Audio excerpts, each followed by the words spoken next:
여기 모여 계신 많은 분들께서 아마 많이 요즘 화두에 올라가고 관심이 많은 분야일 겁니다. ESG. 도대체 ESG란 무엇이고, 그리고 그 ESG가 어떻게 더 발전되는지에 대해 가지고 제가 간략하게 설명드리고, 그리고 그 ESG의 다양한 기술들이 접목이 됐을 때 어떤 파급 효과들이 일어날 수 있는지에 대해서 오늘 설명을 드리기 위해 이 자리에 나왔습니다.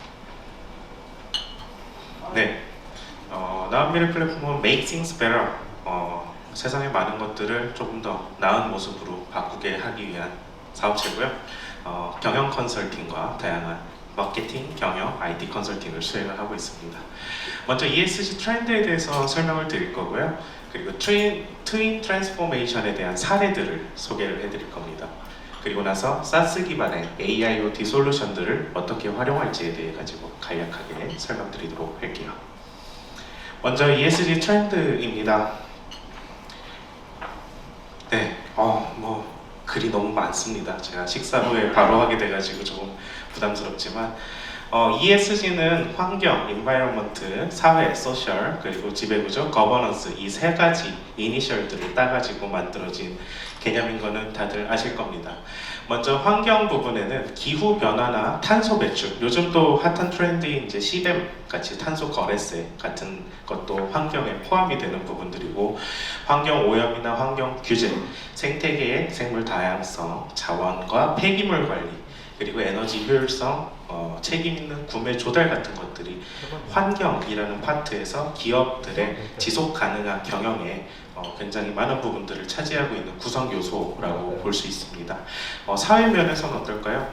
고객들을 만족시키고 고객의 데이터를 보호하고 프라이버시를 지키는 것, 고용을 평등하게 하고 인권과 이 기업이 있는 주변의 지역사회들과의 관계는 어떻게 하는지, 근로자의 안전 같은 것도 사회에 포함이 되는 개념입니다. 국내 같은 경우는 조금 다를 수도 있지만 해외 같은 경우는 지배구조에 대한 논의들도 굉장히 많이 일어나고 있습니다. 이사회나 감사위원회에 대한 구성, 뇌물이나 반부패, 공정거래, 임원 보수에 대한 것들도 거버넌스 측면에서 다양한 논의들이 이루어지고 있습니다. UN 같은 경우는 책임 투자 원칙이라는 것을 놓고 PRI 6대 원칙을 적용을 했습니다. 투자 분석하고 의사결정 과정에서 ESG에 대한 이슈, 환경, 사회, 지배구조에 대한 이슈를 적극 반영해야 된다. 그리고 투자 철학과 운용 원칙에 ESG 이슈를 통합하는 적극적인 투자를 해야 된다. 투자 대상에게 ESG 이슈에 대한 정보 공개를 요구할 수 있고, 투자 산업의 PRI 준수 및 이행을 위한 노력을 지속적으로 하고 있습니다. 그리고 PRI에 이행할 때 ESG 효과를 증진시킬 수 있도록 상호 협력하고 세부 활동과 진행 사항을 공유하는 것을 투자의 원칙으로 하고 있습니다. 보시다시피 저희가 피상적으로 생각을 했을 때는 ESG라고 하면은 환경을 보호해야 되는구나, 기후가 변화되고 있기 때문에 우리는 그걸 방지해야 되는구나, 그래서 친환경적인 활동을 해야 되구나, 이런 식으로 정책이라든지 환경의 보호라든지 이런 피상적인 개념들로 접근을 하지만, 사실 국제사회에서는 이미 ESG 같은 경우는 투자의 트렌드고 투자의 원칙이 되고 있습니다. 다양한 공공기관 같은 경우 특히 ESG 채권을 발행을 하고 있습니다. 수자원공사 같은 경우는 500억 규모의 녹색 채권을 먼저 발행을 했고, 향후에 3천억 원 규모의 녹색 채권을 발행할 예정이고, 중부국 발전 같은 경우는 이제 지속가능 채권을 대한 발행을 하고 ESG 채권들도 발행을 하고 있습니다. 네, 근데 많이들 헷갈리실 수 있습니다. 저희가 ESG 경영이라는 개념이 나오기 전에는 지속가능 경영이라는 또 개념이 있었습니다. 그 두 가지가 대체 무슨 관계인지 간략하게 설명을 드리도록 하겠습니다. 지속가능 경영 같은 경우는 경영을 함에 있어가지고 경제적인 성과, 환경적인 성과, 사회적인 성과를 모두 경영 지표에 반영을 하는 경영 평가 방식이었습니다. 그러나 ESG 같은 경우는 ESG의 리스크를 경제적 가치를 지켜내면서 어떻게 컨트롤하는지, 그리고 그 컨트롤하는 과정에 어떤 업무들을 하는지에 대해 리스크 관리에 대해 집중하고 있는 지표들이라고 생각을 하시면 됩니다. 아까 얘기 드렸다시피 ESG는 새로운 투자 기준으로 변화하고 있습니다. 블랙록의 투자 기준, 또 2020년 연례상황부터 2022년까지 연례상황에 대해 가지고 리스트를 해놨는데요. ESG는 이제 투자의 전략이 되었습니다. 그리고 어떤 한 기업이 지속 가능한 경영을 할 수 있는지에 대해 판단하는 지표로 변화했습니다. 아까 얘기했던 PRI 그리고 스튜어드십 코드가 적용되어 있는 투자금 같은 경우 이제 103조 달러 이상 이제 투자금이 점점 많아지고 있는 추세고, 그렇기 때문에 이제 우리는 ESG 트렌드에 적응하고 미리 준비해서 새로운 투자 환경에 적응할 수 있는 형태의 기업을 찾고 만들어야 됩니다. 지속가능 경영이 사실 97년 GRI의 발표부터 이제 쭉 발전해 나왔다고 볼 수 있는데요. GRI 이후에 MDGs 새천년 개발 계획, 그리고 SDGs 지속가능 개발 계획, 이런 것들을 지나오면서 다양한 이니셔티브라는 게 만들어졌습니다. ESG 경영을 잘 하고 있는지 평가하는 지표라고 생각을 하시면 되고요.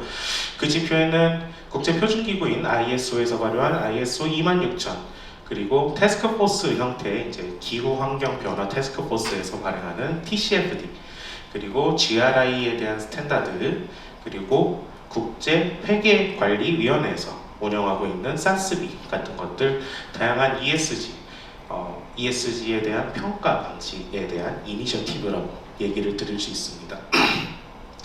그렇게 2020년도를 지나면서 저희는 또 새로운 패러다임을 하나 맞이하게 됩니다. 바로 코로나19입니다. 이 코로나19를 지나면서 주요 이해관계자가 주주와 투자자였다고 하면은 점점 고객과 임직원 그리고 지역 사회에 대한 가치 창출로 관점이 넘어가고 있고요. 보고서 같은 경우도 원래는 CSR 보고서, 경영진 분들은 다 아시겠지만 CSR 보고서, 지속가능 경영 보고서, 그 다음에 요즘은 ESG 경영 보고서로 바뀌고 있는 추세입니다. 네, 공공 사스 그리고 산업용 사스, AIoT를 얘기를 하고 있는데 ESG에 대한 소개가 너무 길었습니다. 다양한 기업들이 디지털 트랜스포메이션이라는 것을 시도하고 그리고 거기에 대해 가지고 과제들을 만들어 나가고 있습니다. 근데 이미 유럽에서는 트윈 트랜스포메이션이라고 하는 개념이 등장하고 있습니다. 트윈 트랜스폼이라고 하면 디지털 트랜스폼을 하는 과정에 ESG 트랜스포메이션, ESG 경영 체계에 적합하게 만드는 과정에 디지털 트랜스포메이션 기술들을 충분히 활용하는 것을 얘기를 합니다. 코로나가 가속시킨 ESG 경영과 디지털 트랜스포메이션들이 굉장히 많은 투자 비용들이 들어가는 건 사실입니다. 아까 얘기하셨던 대표님, 임대근 대표님께서 얘기하셨던 것처럼 인프라를 구축하고 거기에 대해 설계, 분석하는 것들은 굉장히 많은 투자 비용이 필요하죠. 그러나 DT와 ESG를 융합해서 상호 보완적으로 투자 금액에 대한 배분을 하게 되면 새로운 사회적 가치를 추구를 할 수가 있게 됩니다. 네, 그래서 DX와 ESG 경영에 조금 융합된 좋은 사례들을 소개를 드리도록 하겠습니다. 한국수자원공사 같은 경우는 AI 기반의 수처리 그리고 공급 시스템 기술들을 좀 개발을 했습니다. 그리고 수도관이 있는 관로를 스마트하게 진단하고 분석하는 기술들을 넣어놨고요. 기존의 문서나 아니면은 일반 그 데이터로 관리되고 있던 것들을 빅데이터라든지 AI 기반으로 분석을 하면서 생활용수에 대한 생활용수에 대한 절약 그리고 다양한 친환경 필터링, 여과 실증 기술 등을 확보를 할 수가 있었습니다. 이를 통해 가지고 수자원공사 같은 경우는 ESG에서 환경 부분에서 좋은 평가를 받고 있는 것도 사실입니다. 한국환경산업기술원 같은 경우는 물 분야에 대한 신규 R&D 사업들을 계속 운영을 하고 있습니다. 지속가능한 통합 물관리, 담수화 융합 혁신, 그리고 홍수 방어 능력 혁신, 그리고 물관리에 대한 혁신, 가뭄에 대한 물관리 혁신 등이 있는데 모두 다 데이터를 기반으로 물을 관리하는 것들에 대한 내용들입니다. 유니레버 같은 경우도 굉장히 좋은 사례로 남고 있습니다. 그래서 팜유가 유니레버에서 생산하는 식품 그리고 화장품에 굉장히 많이 적용이 되고 있는데요. 팜유를 지속적으로 공급을 받기 위해서는 팜유가 생산되는 자원이 생산되는 곳들을 관리를 해야 된다는 차원에서 오비탈 인사이트와 협력해서 공급망 모니터링 기술들을 사용을 했습니다. 이 공급망 모니터링 기술에는 이미지 분석뿐만 아니라 IoT 기반의 데이터 그리고 GPS 데이터들을 통합해가지고 팜유가 어떤 농장에서 생산되고 재배되었는지, 공장으로는 어떻게 이동되었는지 이런 것들을 구체적으로 모니터링하고 해당 팜유가 생산을 되고 유통될 때 탄소 배출량을 모니터링할 수 있는 솔루션들을 마련을 했습니다. 사회 부분에서는 스타벅스 사례가 많이 있습니다. 스타벅스 같은 경우는 디지털 트랜스포메이션을 ESG와 결합하기 위해 가지고 원두의 공정무역 부분에 좀 포커싱을 맞췄습니다. 위변조가 불가능한 블록체인 기술을 활용해서 원두의 이제 유통 과정을 투명하게 추적을 하게 됐고, 그 투명한 유통 추적 과정을 통해서 지역 농부를 지원을 하고 지역 농부들이 더 나은 원두를 생산할 수 있는 구조를 만들었습니다. 사회 부분뿐만 아니라 이제 거버넌스 부분 같은 경우는 제가 일부러 장표를 안 만들기는 했는데요. 하이네켄 같은 경우에서 이런 케이스들을 시도한 적이 있습니다.